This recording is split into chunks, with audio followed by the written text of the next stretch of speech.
Greetings and welcome to our daily walk through the scriptures for February the 26th. Our readings for today find us reading Leviticus 19 and Leviticus chapter 20, verses 1 through 21, Mark chapter 8, verses 11 through 38, Psalm 42, 1 through 11, and Proverbs 10, 17. Do you ever have, if you have kids, do you ever think, man, they're getting it. They're finally getting it. They're finally understanding it. And then they do something and you're like, wow.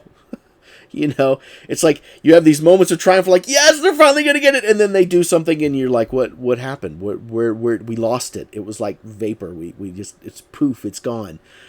I imagine sometimes Jesus felt like that with the disciples because they would witness these incredible things and they would have these incredible moments of revelation, and I mean genuine revelation, and then they would go and just do silly things. And Mark chapter 8 kind of sees several of those instances happening all at once.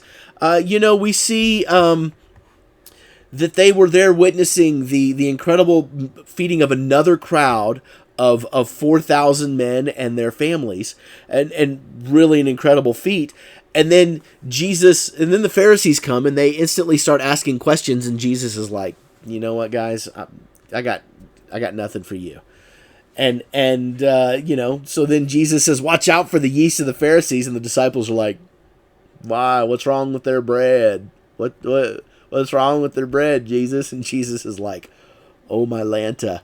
And then they see the witnessing of the blind man at Bethsaida, and they see this incredible thing. And then Jesus says, who do people say I am? And this is a big moment. And they replied, some say John the Baptist, some say Elijah, still others say you're just one of the other prophets. And then Jesus goes, well, what about you?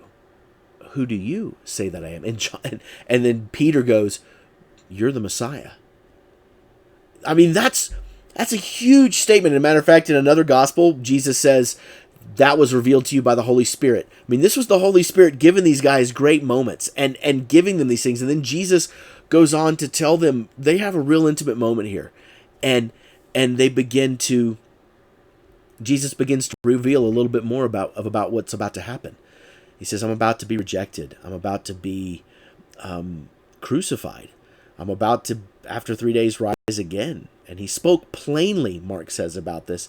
But then Peter pulled him aside. Peter, the guy that said, hey, you're the Messiah. Peter pulled him aside. Jesus, you can't talk about, don't talk about that. No, Jesus, it ain't going to happen. And Jesus is just looking at him going, Peter. And he rebukes him strongly. He says, get behind me, Satan. You don't have the concern for God in this. You're more worried about losing me, not about making sure that God's will be done. And wow, I read that and man, it just hit me like right between the eyes, because that's me. So many times I have in my mind my human concerns, not the concerns of God. When I ask God, why are you doing this?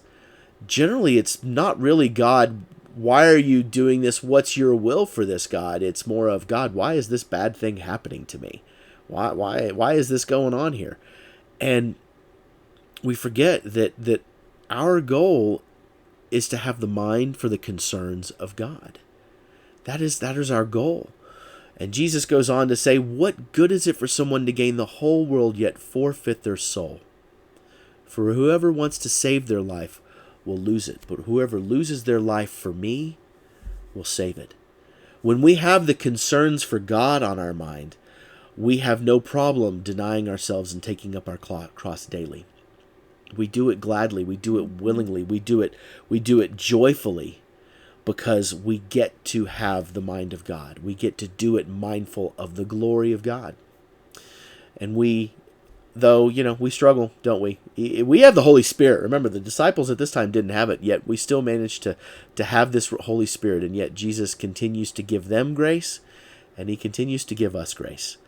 So that hopefully, one of these days, when we get it, we actually get it. There's no regression, we get it. We don't have the roller coaster anymore.